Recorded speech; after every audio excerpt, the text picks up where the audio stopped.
Saya tidak pakai buku apa-apa. Kalau saya membawa seminar, makalah, dalam forum apa saja, dalam bicara apa, masalah keluarga, pendidikan, masalah anak. Selesai itu pasti mereka yang mendengar itu pasti bertanya gini, Bapak baca buku apa? Karena selama saya mimpin seminar apapun juga, saya tidak pernah bisa mengeluarkan teori dari buku apapun juga. Maafkan saya kalau saya berkata ini. Karena di kitab suci ini sudah sangat banyak. Jadi kalau mereka tanya, karena semua pembawa makalah bahwa sebenarnya kan harus ada pustakanya. Nah, saya tidak pernah selalu bisa menemukan pustaka lain dalam hukum apa saja kecuali di kitab suci ini. Jadi kalau mereka tanya dengan mendesak, maka dengan permintaan maaf saya akan berkata bahwa itu ada di kitab suci. Jadi saya sering memberikan mereka kitab suci, tapi saya berkata jangan ini anggap sebagai buku agama, tapi anggapnya sebagai buku untuk pedoman hidup. Boleh juga dianggap buku sains, buku puisi, buku sejarah, buku pengetahuan apa saja bisa. Bahkan banyak di antara mereka SMS saya atau telepon saya tanya gini, di halaman berapa Pak ada hukum itu? Nah, mereka nggak bisa kita apa halaman berapa. Nah itu repotnya. Karena kitab suci kita ini halamannya beda-beda. Wah itu jadi repot sekali saya harus menerangkan mereka seperti itu. Nah ini contoh bagi rekan-rekan yang bukan Kristen kok saya berkata ini. Miliki kitab suci ini bukan sebagai buku agama, sebagai buku pengetahuan saja tidak apa-apa. Untuk apa? Untuk kita belajar. Hukum Tuhan itu sempurna. Saya lanjutkan. Jadi, semua manusia di dunia itu tidak perlu hukum. Nah, waktu bicara pada seminar kepemimpinan, saya bertanya begini, saya ingin tanya kepada saudara juga untuk mengetahui suara hati. Menurut logika saudara, logika ini bukan fakta. Menurut logika saudara, yang butuh pemimpin itu sebetulnya manusia atau binatang? Logika. Ayo cepetan. Jawab gini kok angel, pinter-pinter gini kok. Ayo, logika kita, binatang atau manusia yang butuh pemimpin? Yang belakang-belakang sana. Ayo, yang butuh pemimpin manusia atau binatang? Tidak dengar sih. Ayo, manusia atau binatang cepat. Apa? Ya, yang depan sudah jawabnya belakang saya tanya. Manusia atau binatang yang butuh pemimpin secara logika? Manusia salah, binatang yang butuh pemimpin. Logika, saya bertanya logika. Kenapa di logika kita berbunyi bahwa binatanglah yang butuh pemimpin? Karena jawabannya kita tahu ya mereka binatang. Maka itu mereka perlu diatur dipimpin.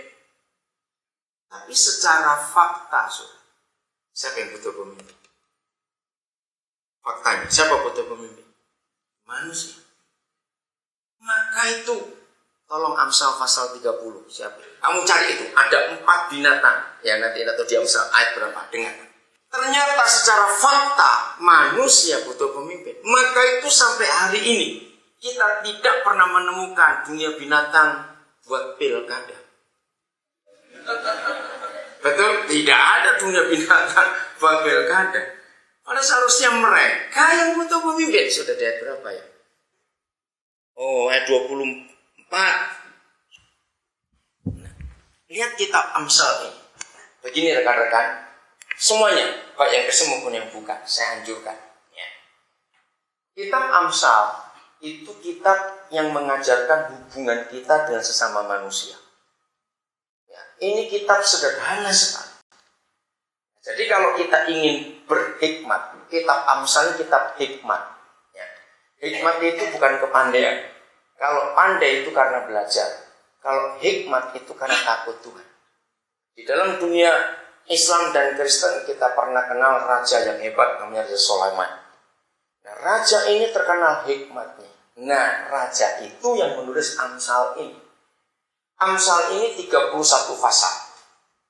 Jadi kalau kita membaca setiap hari urut tanggal, misalnya hari ini tanggal 5, kita baca Amsal 5, maka sampai akhir bulan, entah tergantung 28 atau 30, 31, maka kita habis 1 bulan.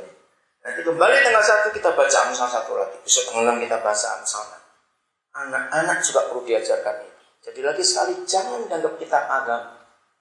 Tapi ini tulisan seperti semua buku. Buku itu buku pelajaran, buku pengetahuan itu nggak ada agamanya apa. Ayo pelajari. Saya meyakinkan, khususnya kita orang Kristen, jangan menganggap kitab suci cuma milik kita. Sangat salah kalau saudara orang Kristen menganggap kitab suci itu adalah milik kita. Bahkan, saya sudah bertahun-tahun mengatakan, meyakinkan semua orang, catat ini baik-baik. Tuhan kita Yesus itu bukan orang Kristen. Kalau ketemu tanya KTP-nya, nggak ada agamanya dia itu. Jadi Yesus bukan orang Kristen, salah. Ayo gereja bertobat. Siapa yang bilang Yesus orang Kristen? Tidak ada. Dia adalah manusia. Tuhan yang jadi manusia. Dia milik semua orang di dunia. Seperti kalau kita belanja beras, belanja gula, nggak ada. Ada gula, beras, minyak goreng, garam. Dilabeli ini beras Buddha, ini beras Islam. Nggak ada. Ini minyak goreng Hindu, ini garamnya Buddha, nggak ada. Betul tidak jawab itu? Kok diam saja? Nggak ada. Seperti itu Yesus. Dia bukan orang Kristen. Kita harus berani meyakinkan itu kepada dunia. Memang dia milik semua manusia. Nah, ayat 24. Ada 4 binatang yang terkecil di bumi tapi yang sangat cekatan. 1. Semut, bangsa yang tidak kuat, tetapi yang menyediakan makanannya di musim panas.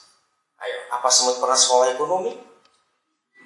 Sehingga dalam hidup ekonomi semut itu luar biasa, termasuk lebah. Soalnya sistem politik lebah itu luar biasa. Nggak pernah memilih siapa ratunya, tapi tahu bagiannya. Betul, kalau lihat lebah itu hebat sekali. Siapa pernah kagum dengan rumah lebah yang kotaknya, jendelanya selalu segi 6?